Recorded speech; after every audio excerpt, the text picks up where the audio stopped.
tadi disebut futsal ya. Futsal itu sebenarnya di bawah Ascot nggak, Bang Mei?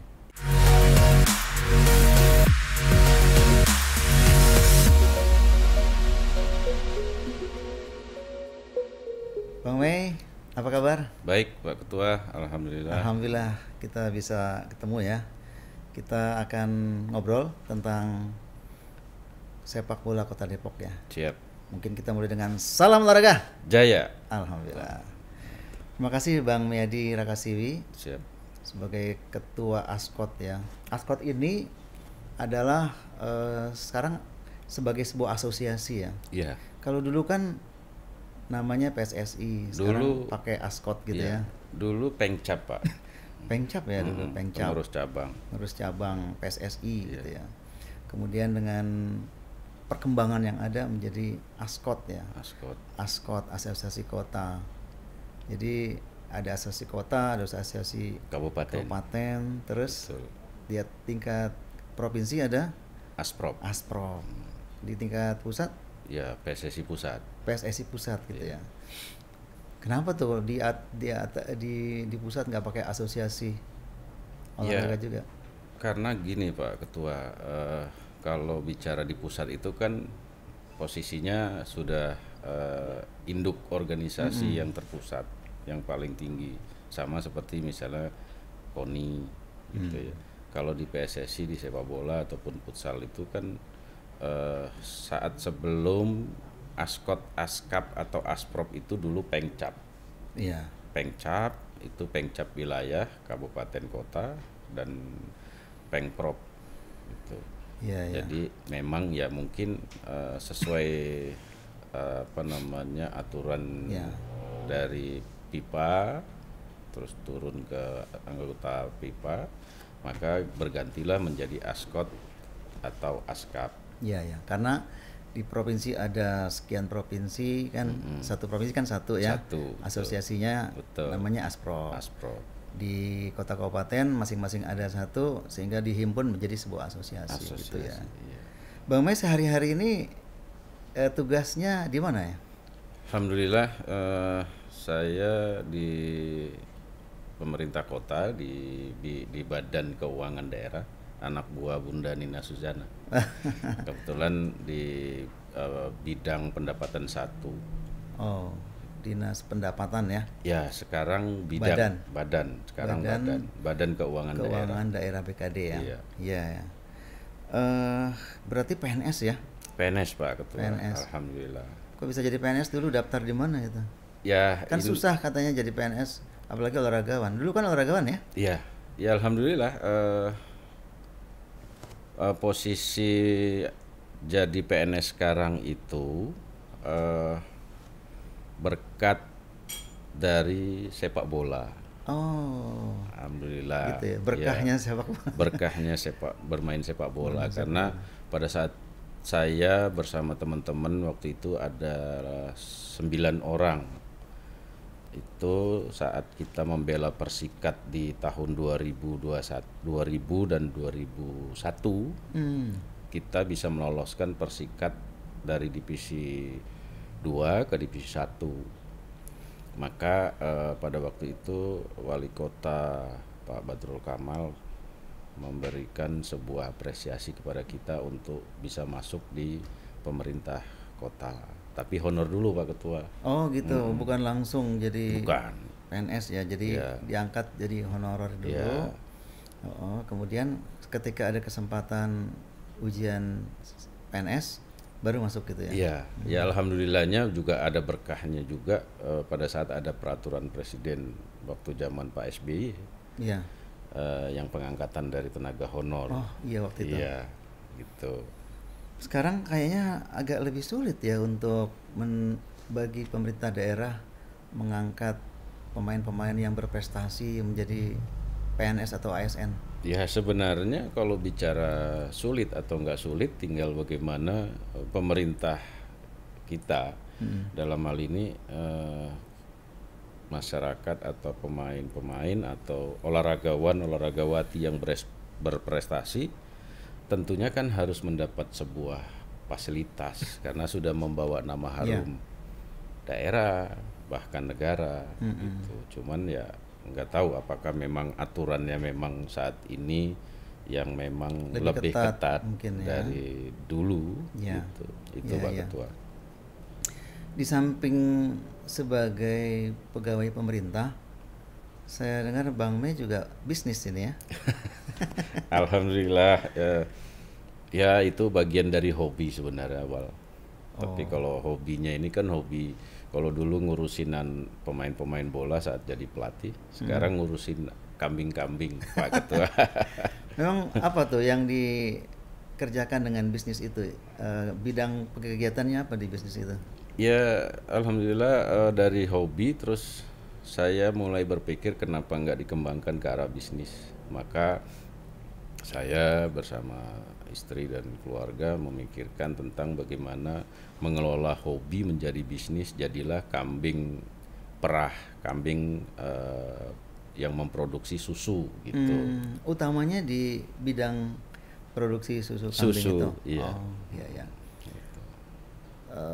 Termasuk ini enggak? Apa kan kalau misalnya pas lagi hari raya, kebutuhan kambing banyak tuh, hari raya Idul Kurban. Iya.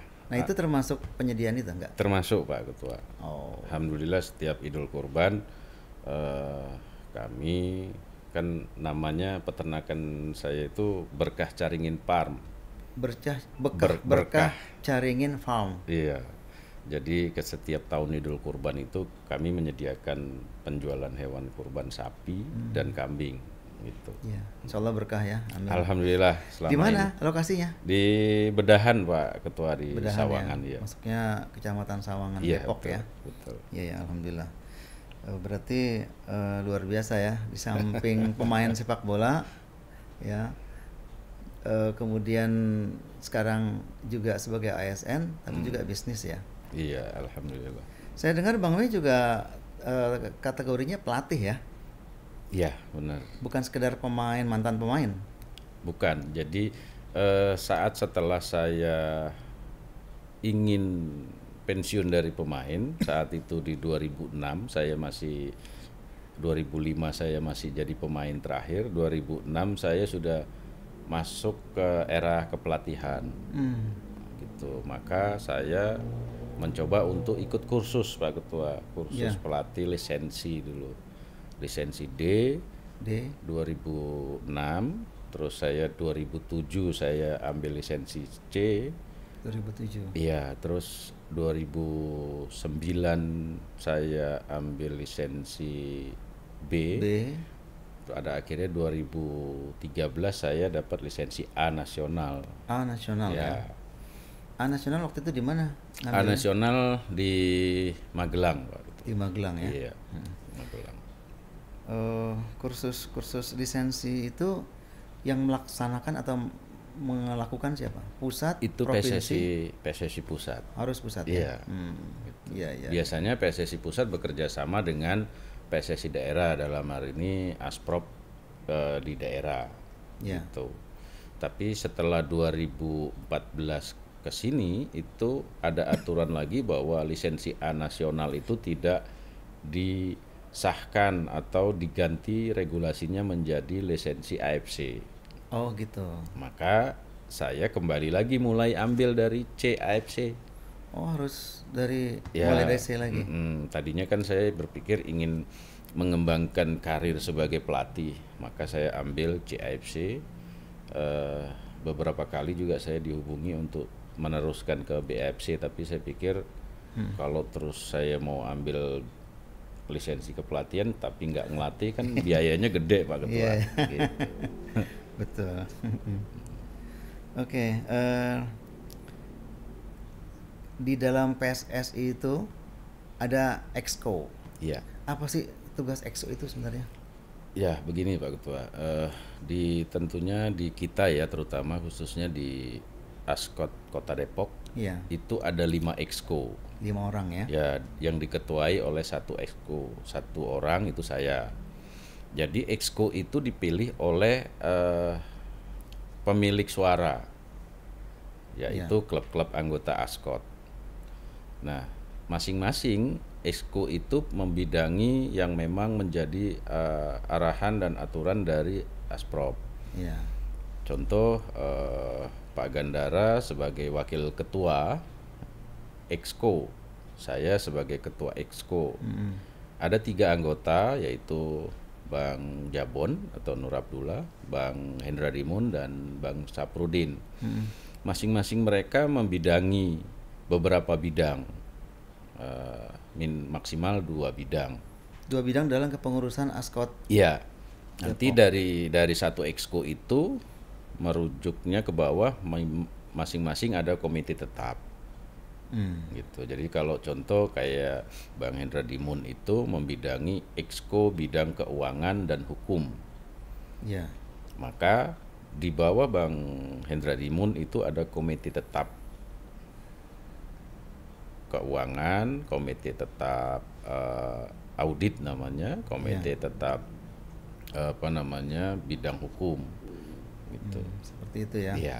Juga di yang lain, setiap exco membawahi bidang. Iya. Setiap exco ya, Setiap termasuk exco. ketua dan wakil ya. Kalau ketua secara umum, Pak. Oh, secara umum. Iya, secara umum. Berarti 3 yang anggota itu yang membawahi Iya. bidang-bidang, dan di bawahnya ada komite tetap. Iya. Berapa sih anggota klub ya? Klub anggota ASKOT di Depok ini? Iya. Gini, Pak Ketua, kalau di kita itu kan memang amatir ya. Artinya ya memang udah kebiasaan kita sebut klub anggota ASKOT, tapi sebenarnya itu PSPS, Perkumpulan Sepak Bola. Tapi karena memang sudah terbiasa, jadi kita sebut klub, nggak apa-apa ya Pak Ketua. Iya. Di ASKOT itu ada 54 anggota. Anggota Perkumpulan Sepak Bola Iya. tadi ya. Orang kan taunya klub aja ya. Klub, ya makanya kita biasakan klub juga nggak apa-apa. Yang penting posisinya mereka tetap dalam posisi amatir, Iya ya. gitu. 56 ya. 54. 54 ya. 54 itu terbagi 3 divisi. Divisi utama, divisi 1 dan divisi 2. Divisi 3 divisi itu ya. Iya, 3 divisi. Oke. Nah, apa kewajiban dari masing-masing ini? Perkumpulan sepak bola dan juga pihak ASKOT-nya gitu. Ya, kewajiban terutama kita ASKOT itu adalah melaksanakan kegiatan program-program yang memang sudah kita canangkan di dalam sebuah rapat kerja. Salah satunya adalah pembinaan di internal kita. Di antaranya kompetisi itu sudah pasti, turnamen dan kegiatan-kegiatan yang bisa meningkatkan sumber daya manusia di ruang lingkup ASKOT kita gitu Pak Ketua. Iya ya. Nah kalau kompetisi ada pembatasan usia nggak yang dijadikan fokus oleh ASKOT gitu? Ya, pembatasan usia seperti yang memang menjadi arahan dari PSSI Pusat melalui Asprop, salah satunya adalah usia muda di level usia 13 dan 15. Itu ranah ASKOT ASKAP untuk mengadakan kompetisi di masing-masing wilayah. 13 dan 15. Ya. Berikutnya usia 17. Usia 17 itu sudah masuk ke ranah klub anggota Asprop yang tergabung di Liga 3. Iya ya. Nah, di kita itu ada Depok United, Persikat 99 dan juga ada Persipu.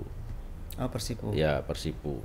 Jadi ada 3 yang mereka harus ikuti usia 13, 15 dan 17 yang harus diikuti oleh mereka. Tapi untuk anggota ASKOT itu hanya U13 dan 15. Oh gitu ya. Jadi karena apa itu? Dasarnya apa? Kenapa hanya 3 itu? Ya, karena memang PSSI dalam hal ini Asprop ya, bagaimanapun juga bahwa usia 13 adalah di tingkatan grassroots yang memang harus mulai dikembangkan untuk menjadi tingkatan ke-15. 15 itu sudah nantinya akan menuju ke usia 17. Baru berikutnya di usia 19 dan 21. Dan itu usia 19 dan 21 itu sudah ada di levelnya Liga 1 biasanya. Iya ya. Gitu. Liga 1 dan Liga 2 mereka harus punya tim seperti tim akademi usia 19. Nah, kalau kompetisi itu sendiri bagi sebuah askot ya, satu askot atau askap dan sebagainya itu posisinya seperti apa? Itu sesuatu yang memang harus dilakukan atau memang tergantung kesiapan dari satu kepengurusan askot atau askap gitu? Ya, kompetisi di internal Askot ataupun Askap, dalam hal ini kita Askot Depok itu memang sesuatu yang diwajibkan Wajib ya? ya untuk kita putar. Salah satunya diwajibkan di usia muda, usia 13 dan 15. Iya. Nah, alhamdulillah Askot Depok itu sudah mengadakan kompetisi usia 13 dan 15 di saat tahun 2019. Tahun lalu udah. Ya. Dan juara dari kedua usia itu kita kirim ke tingkat Asprop. Mm-mm. Gitu. Maka pada saat itu muncullah juaranya Perintis U15 dan PSP Sawangan U13. Oh, Gitu, Pak Ketua. itu yang dikirim ke Iya. provinsi. Namun karena memang mungkin belum memiliki prestasi yang baik, kita hanya sampai 8 besar. 8 besar ya. Iya. Ya, alhamdulillah masih lumayan. Nah, kalau di tahun 2020 ini Nah, di tahun 2020 sesuai surat keputusan dari PSSI Jawa Barat, untuk U13 dan 15 tidak diwajibkan untuk diputar kompetisi karena corona nih. karena COVID. pandemi. Ya, karena memang Waduh. begini Pak Ketua. Iya, iya. Pandemi ini memang ya imbasnya kepada semua. Ke semua Wabil khusus kita lah sepak bola dan futsal itu tidak bisa menyelenggarakan kegiatan-kegiatan yang sudah terencana. Tapi sesuai arahan Asprop bahwa Askot ataupun Askap itu bisa langsung untuk menyeleksi Ya. pemain U13 dan 15 untuk persiapan U13 dan 15 di tingkat Jawa Barat. Yang insya Allah nanti sesuai jadwal di November. November ya? Iya. Oh. Mudah-mudahan bisa terlaksana nih ya. Amin, amin. Karena kalau nggak ada pertandingan, kompetisi, itu pemain jenuh juga ya. Iya, pasti. Latihan terus Latihan ya. terus pasti, karena latihan terus kapan mainnya kadang Kapan main? kadang kan gitu. Apalagi ya alhamdulillah saya kan juga mantan pemain. Kalau kita terus digenjot latihan tapi tidak ada untuk pertandingan, jenuh sudah Jenuh, pasti. ya. Iya. Iya, iya, iya. Karena kan kita ingin menunjukkan kemampuan dan kebolehan kita sebagai pemain kan gitu. Iya, iya. Ketika ada masuk titik jenuh itu nggak bisa meningkat lagi mungkin ya. Iya, udah. Performance-nya. Iya. Iya, iya. Jadi penting sekali kompetisi gitu ya. Iya. Iya, iya. Tadi disebut futsal ya. Futsal itu sebenarnya di bawah Askot nggak, Bang Me? Iya, futsal itu masuk di dalam ruang lingkup Askot. Walaupun mereka sudah memiliki sebuah kepengurusan tersendiri, asosiasi futsal kota dan asosiasi futsal provinsi, tapi mereka masih di bawah kendali Askot. Oh, gitu. Gitu. Nah, lain lagi kalau misalnya begini Pak Ketua, ASSBD. Oh iya, tentang sekolah sepak bola Iya, ya? iya. Kita jangan salah paham juga, Iya. walaupun ASSBD itu merupakan organisasi yang sangat membantu di Iya. tingkat usia muda untuk menyiapkan atlet. pemain-pemain. Iya, iya. Tapi ASBD itu adalah organisasi independen di luar Askot, namun mereka terafiliasi oleh kita. Oh, gitu. Gitu. Iya. ASSBD ya, kan asosiasinya ya. Iya. Nah, SSB-nya sekolah sepak bolanya ya. Ya. Sekolah sepak bolanya itu dia bagian dari perkumpulan yang ada di bawah Askot nggak? Ya, harus sekarang apalagi ada aturan bahwa seluruh anggota asosiasi kota, klub itu harus memiliki sekolah sepak bola. Oh, gitu ya. Maka menyambungnya kepada ASSBD tadi bahwa sekolah sepak bola yang ada di kita itu harus terdaftar menjadi anggota Askot melalui klubnya. Melalui klubnya, Gitu. melalui perkumpulan itu. Iya. Jadi ada ini ya, jadi ada kewajiban melakukan pembinaan sejak usia dini. Betul. Itu bagian dari kewajiban sebuah perkumpulan yang ada di bawah organisasi Iya, ASKOT ini ya. betul. Kalau memang seperti itu berarti pembinaan berjenjang bisa berjalan ya. Ya harusnya bisa berjalan. Karena kan kalau tadi ASKOT membawahi mulai 13 ya. Ya. Padahal kan anak-anak udah main sejak usia berapa? 6 tahun aja udah Ya. main. Jadi itu di grassroots, maka itulah peran dari sekolah sepak bola tadi. Usia 8, 9, 10, 11 dan 12 itu usia grassroots namanya, akar rumput. Jadi mereka belum diwajibkan untuk mengikuti kejuaraan yang orientasinya juara. Tapi bagaimana mereka have fun?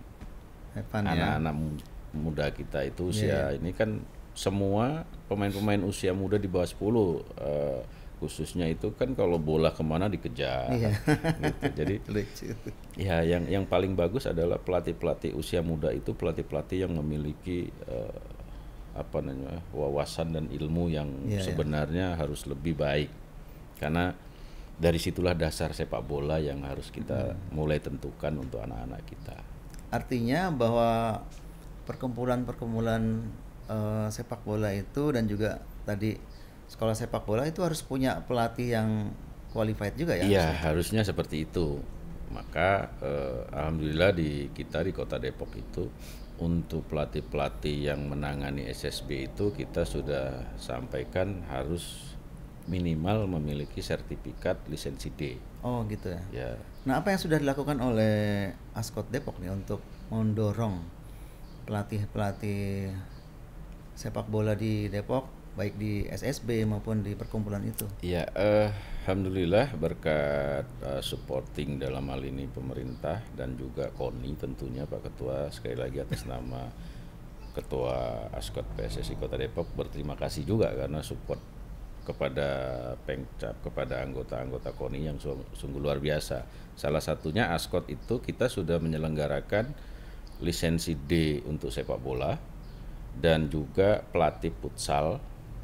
Pelatih futsal udah ya? Kita sudah adakan dan juga kursus wasit futsal. Nah, itu di bidang SDM kita sudah menyelenggarakan itu.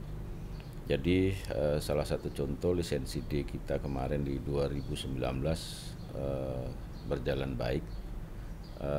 Dari situlah kita mengetahui bahwa klub-klub atau sekolah-sekolah sepak bola di Kota Depok itu harus dilatih oleh pelatih-pelatih yang memiliki sertifikat. Sertifikat ya. Karena tolak ukur untuk anak-anak kita mengetahui cara menendang, cara berlari itu dari pelatih yang memang sudah belajar secara resmi. Iya. Begitu. Dan kegiatan itu tadi memang dari PSSI pusat yang menyelenggarakan ya. Sehingga standar ya. Standar. Cara melatih teknik dan sebagainya seperti itu. Dan apa namanya guru atau pelatih yang dikirim dari PSSI pusat itu juga nggak main-main. Instrukturnya itu nggak main-main untuk mengajarkan para calon pelatih-pelatih di setiap kursus itu. Sudah orang-orang yang terpilih ya. Iya. Nah Bang Mei, ini kan sepak bola ini termasuk cabang olahraga yang populer ya. Masyarakat Depok. Boleh sambil diminum. Oh ya, silakan. Jadi dulu kita punya Persikat. Ya, sekarang Persikat itu kan dia klub profesional ya. Iya. Dan ada aturan pemerintah, nggak boleh lagi dana pemerintah atau APBD Depok misalnya dipakai untuk membantu perkembangan olahraga yang ditangani oleh, kan sebenarnya dia hanya swasta ya karena dia klub profesional. Tapi sekarang Persikat ini udah nggak ada ya atau gimana Bang Mei? Ya, jadi kronologisnya bahwa Persikat itu awal muasalnya kan dari dulu itu tahun 99 pada saat kota kita sudah menjadi kota. Nah, dalam perjalanan di mana saya menjadi salah satu bagian bersama teman-teman untuk jadi pemain di Persikat itu, terus kita bisa meloloskan sampai pada akhirnya ke divisi utama. Tapi dalam perjalanan kan Persikat yang dulu itu karena memang sesuatu hal yang kita tentunya tidak mengetahui begitu banyak, akhirnya dijual lah. Karena salah satunya masalah anggaran, masalah dana yang tadi Pak Ketua bilang bahwa pemerintah sudah tidak boleh untuk membiayai klub profesional karena memang aturannya sangat jelas. Maka Persikat yang dulu itu pada akhirnya dijual ke pihak lain. Nah, dalam perkembangan, dalam perjalanan, teman-teman supporter itu punya semangat untuk membangun kembali Persikat. Maka mereka mungkin pada waktu itu juga minta arahan Pak Ketua dan sempat audensi juga dengan Ascot bahwa mereka membeli salah satu klub Liga 3 dari Purwakarta, Gelatik Mars namanya. Maka mereka membuat nama Persikat 1999. Itu. Jadi itu organisasi yang dibentuk oleh para supporter ya. Iya, dengan nama Persikat 99. Persikat 99. Dan itu boleh ya memakai nama itu ya? Boleh, karena kalau dulu kan Persikat Depok. Ya. Maka teman-teman supporter mungkin Bang Yogi CS ya itu membuat nama Persikat karena tidak ingin nama Persikat itu hilang, tapi tetap ada nama di belakangnya. Gitu. Ya. Nah, melihat seperti itu Bang Mei, bahwa harapan masyarakat, apalagi para supporter yang sudah maniak bola gitu ya, itu kan begitu tinggi nih terhadap sepak bola Kota Depok gitu. Betul. Nah, ketika Persikat nggak ada, oke lah ada Persikat 99 tadi ya oleh para supporter. Tapi kan sebenarnya kewajiban dan tugas untuk memajukan olahraga sepak bola itu kan ada pada PSSI nih, pada Ascot gitu. Nah, ini bagaimana Bang Mes selaku Ketua Ascot melihat beban, tanggung jawab, amanah dan juga harapan masyarakat Depok ini? Sangat luar biasa harapan masyarakat Depok dan tentunya juga harapan dari kita semua ya Pak. Jadi begini, Ascot PSSI Kota Depok itu sudah mencoba dan terus melakukan pembinaan. Dalam hal ini kompetisi usia muda, terus insya Allah juga sebenarnya kita sudah harus melaksanakan kompetisi internal di tahun ini ya. Cuman kembali lagi bahwa bicara pandemik ini kan semua imbasnya kena. Tapi kita memiliki sebuah semangat bahwa kompetisi di internal kita, divisi utama 1 dan 2 itu harus terlaksana paling tidak di awal tahun. Paling tidak awal tahun. Iya. Nah, barometernya kita sudah sampaikan di dalam kongres kemarin juga bahwa kita semangat kita pengurus wabil khusus di tingkat ISKO bahwa kompetisi divisi utama, divisi 1 dan divisi 2 Ascot tahun 2020-2021 itu akan menjadi barometer untuk nantinya menjadi Liga Ascot di tahun berikutnya. Gitu ya. Nah, tadi Pak Ketua kan sampaikan apa sih yang menjadi semangat teman-teman Ascot terkait klub-klub yang ada, prestasi-prestasi yang ada. Sebenarnya kalau bicara klub semi pro dan bahkan profesional, Ascot itu bukan ranahnya untuk masuk ke wilayah mereka.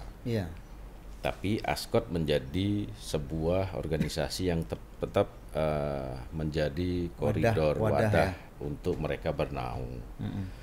Adapun prestasi-prestasi yang mereka harus capai itu ya bagaimana dari klub mereka sendiri, manajemen mereka sendiri untuk terus meningkatkan kemampuan anak-anak.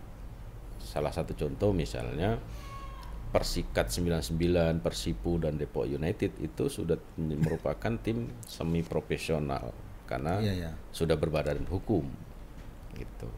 Jadi Ascot itu pada dasarnya memang wadah ya. Dan prestasi itu sebenarnya diharapkan dari masing-masing perkumpulan sepak bola itu. Betul. Ya, masing-masing klub itu yang kita harapkan saling terus meningkatkan prestasinya ya. Betul. Nah, kalau kita lihat dari Porda ya, kan diketahui bahwa KONI membawahi atau mewadahi berbagai cabang-cabang olahraga. Nah, mereka kita dorong untuk melakukan persiapan, menyiapkan atlet, pelatih dan sebagainya untuk ikut mengangkat Kota Depok ya, nama Kota Depok dalam ajang Porda, Pekan Olahraga Daerah. Betul. Sekarang kita mulai pakai istilah Porprov, ya, Pekan Olahraga Provinsi. Nah, dari dulu sempat 2010 misalnya sepak bola Depok lumayan tuh ada prestasi. Waktu itu juara 3 kalau nggak salah. Perunggu ya. Di Kabupaten Bandung. Nah, setelah itu mulai ada penurunan. Nah, kira-kira untuk Porprov atau Porda tahun 2022 nanti, kira-kira target sepak bola Depok seperti apa nih Bang Mei ini?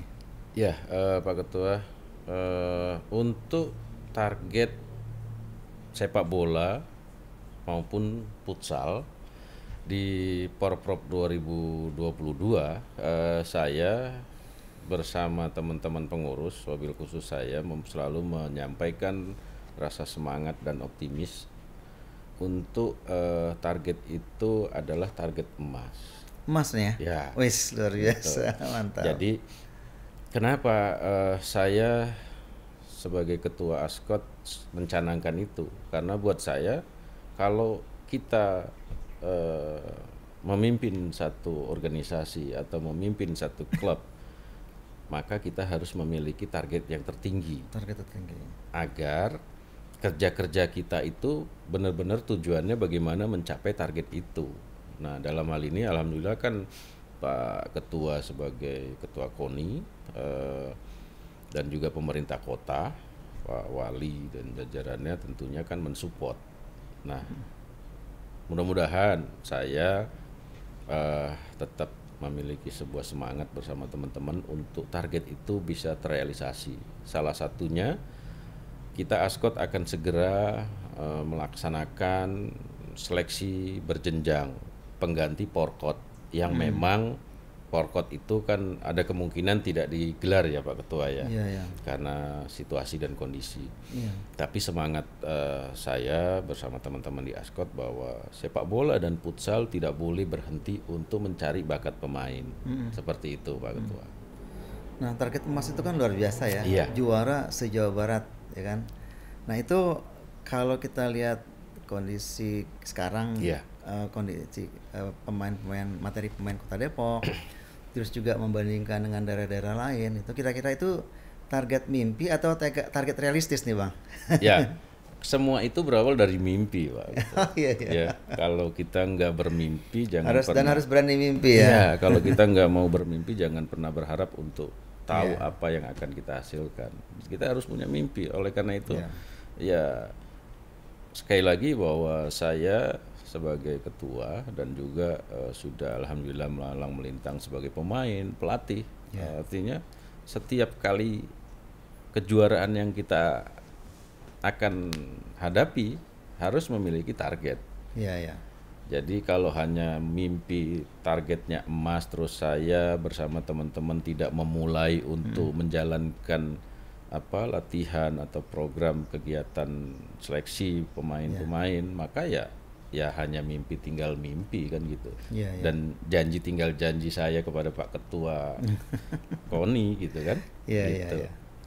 Oke, jadi cukup waktu nih Pak Bang Mei untuk menyiapkan tim dalam rangka menghadapi Porprov 2022. Karena kan 2021 sudah mulai ada babak kualifikasi itu.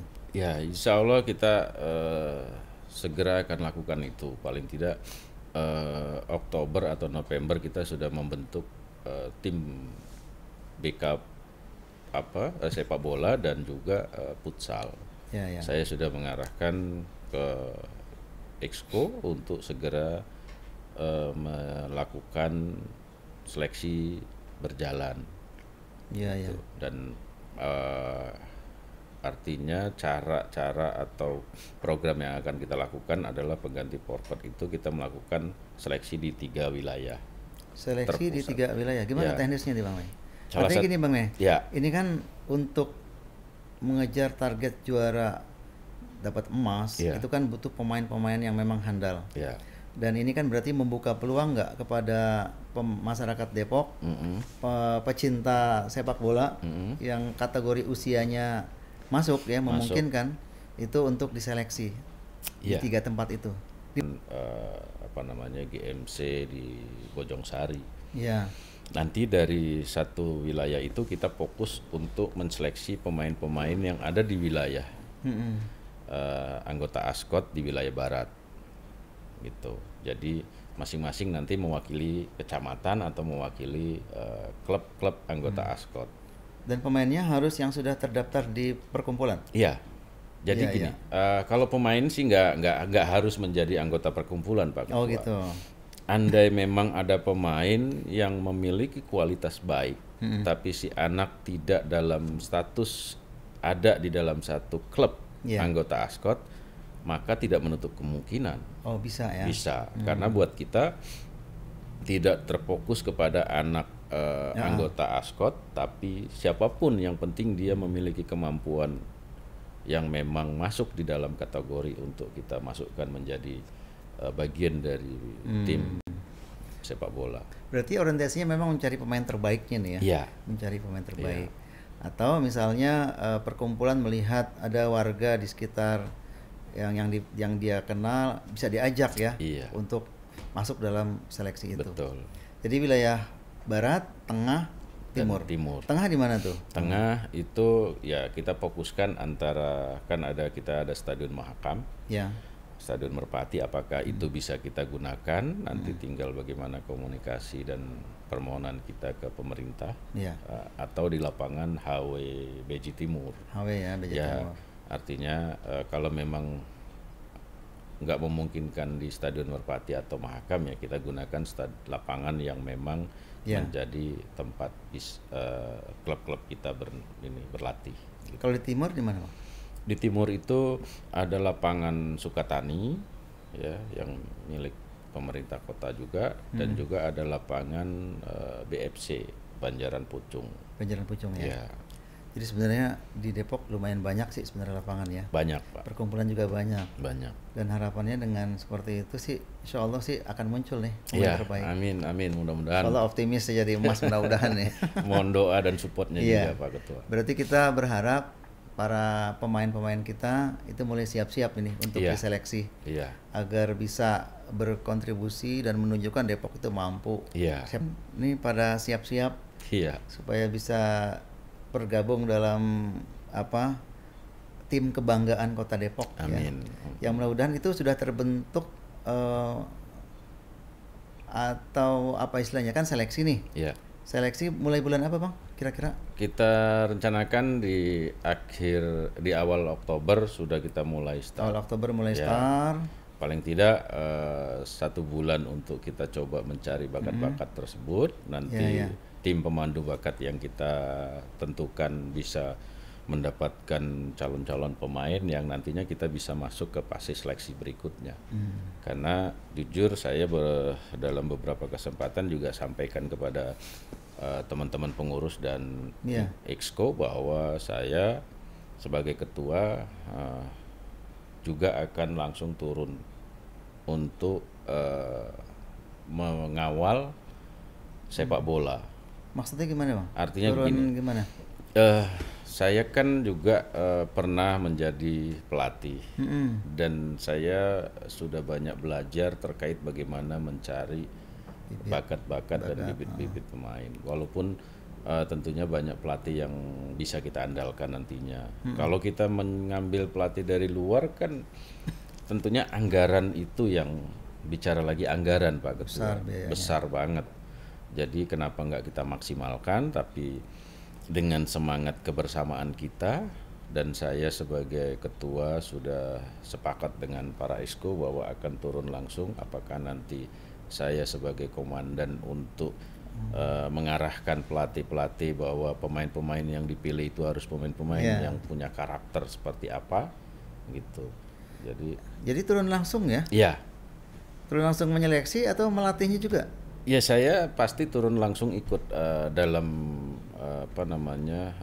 penyeleksian pemain gitu, bersama teman-teman yang nanti kita sepakati. Jadi dan juga kenapa enggak kalau memang saya harus turun langsung untuk menjadi pelatih, tapi tentunya kita akan coba bicarakan dengan para exco dan juga bidang kepelatihan nantinya. Keren Gitu. Karena target ini kan bukan target main-main, bukan mimpi sembarang mimpi, tapi mimpi yang harus mulai kita coba cari jalan untuk mewujudkan itu.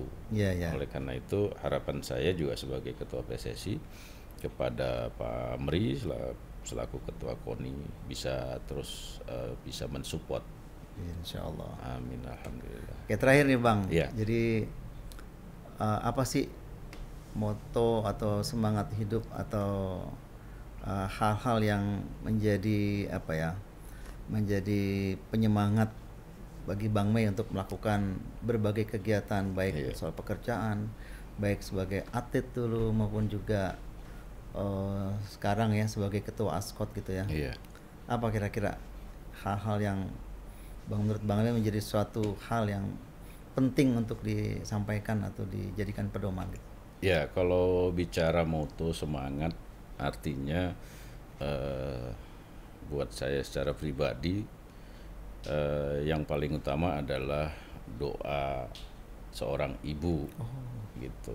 Karena di setiap apapun yang akan saya lakukan adalah doa ibu yang paling utama.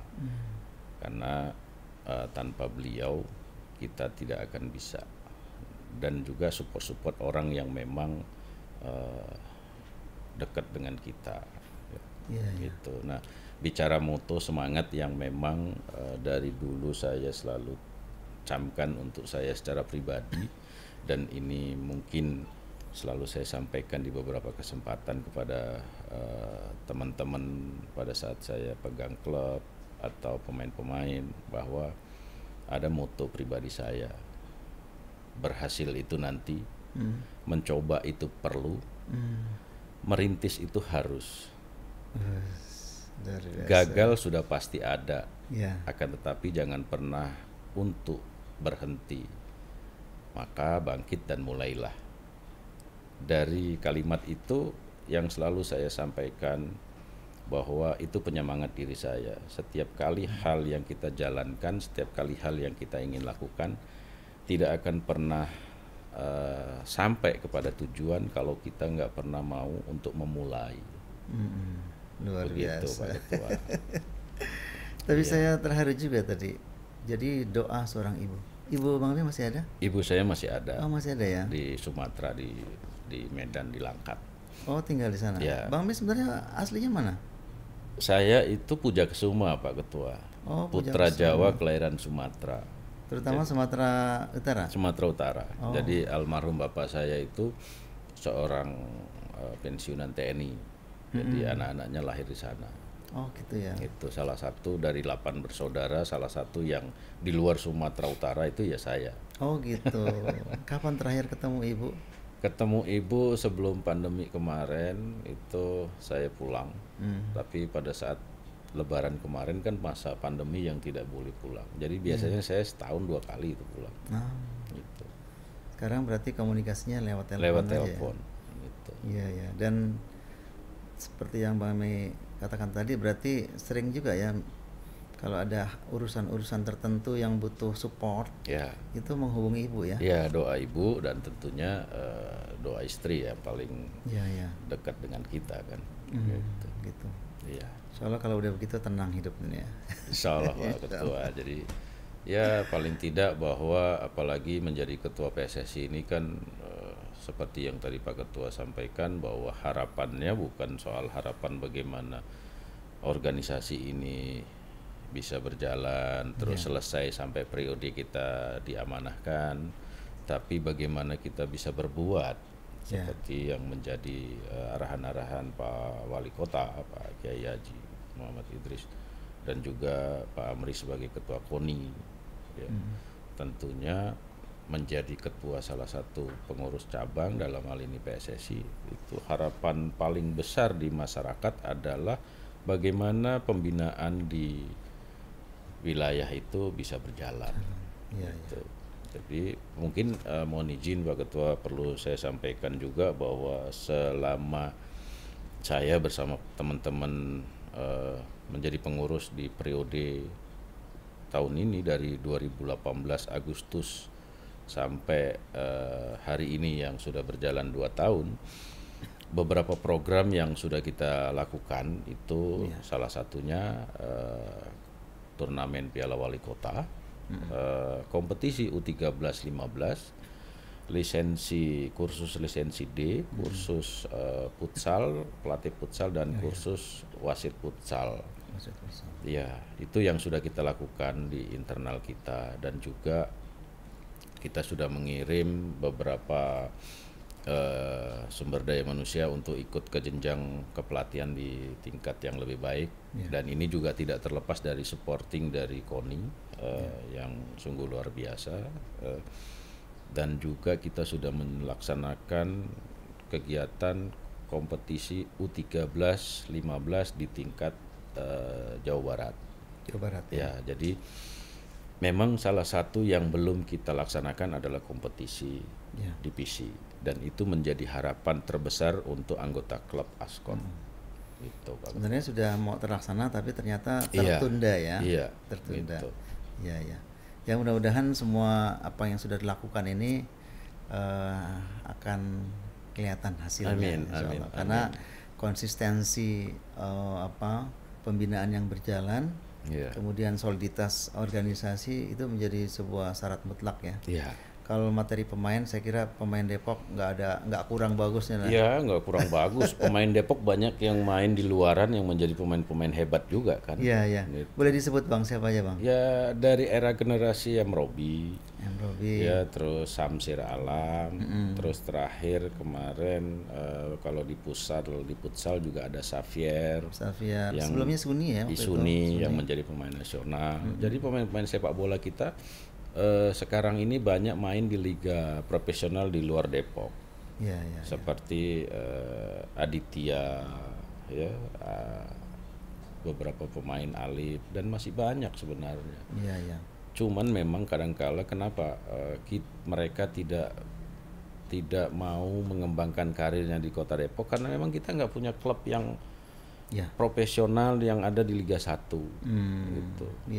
Karena kalau kita punya klub profesional yang ada di Liga 1, maka seperti zaman Persikat dulu banyak pemain luar yang ingin datang kemari, ya tentunya kan pemain-pemain Depok yang berbakat itu bisa kita kembangkan. Gitu. Dan itu ke depan Bang Mei yakin kita akan makin besar ya. Ya, semua harus memiliki keyakinan. Artinya bukan soal saya secara pribadi yang harus punya keyakinan itu, kalau nggak didukung oleh semua elemen, kan gitu Pak Ketua. Maka barometer yang paling terdepan, terdekat adalah bagaimana Askot mempersiapkan pemain-pemain untuk persiapan babak kualifikasi Porprov. Insya Allah tahun depan tuh ya. Gitu. Sudah sebentar lagi. Pak Ketua bisa lihat nanti kalau memang dalam kualifikasi saja kita sudah mimpi, nggak usah mimpi mau dapetin emas. Saya sudah tekankan itu kepada Esko. Maka jangan pernah memilih pelatih yang tidak mau benar-benar untuk berkorban. Jadi kalau hanya berpikirnya bagaimana saya dibayar, berapa saya dibayar, baru bicara target. Yang paling baik adalah bagaimana kita menjalankan program, pada saatnya nanti target baru bicara berapa yang harus kita dapatkan. Kan begitu. Mudah-mudahan semangat ini menjadi semangat bersama. Amin. Demikian juga kepada para pelatih, pemain yang lain, dan juga support ya tentunya dari pemerintah, dari organisasi seperti KONI dan yang lain-lain. Baik Bang Mei, alhamdulillah sudah banyak yang sudah kita obrolkan. Alhamdulillah. Mudah-mudahan menjadi sebuah pemberi inspirasi nih buat terutama anak-anak bola ya. Anak-anak kita yang punya semangat untuk berprestasi, bahwa ada loh jalannya gitu ya. Dan ada organisasi yang akan menghimpun mereka, yang akan memfasilitasi dan membuat mereka Iya. mencapai prestasi Betul, tertinggi. jangan hanya mengeluh. Jangan hanya mengeluh. Ayo berbuat, Ayo ayo berbuat. tunjukkan prestasimu, Iya. ayo tunjukkan kemampuanmu. Iya. Luar biasa. Terima kasih Bang Wei, Siap, mudah-mudahan kita siap, Pak nanti Ketua. bisa ngobrol lagi. Amin, amin. Oke, salam olahraga. Jaya.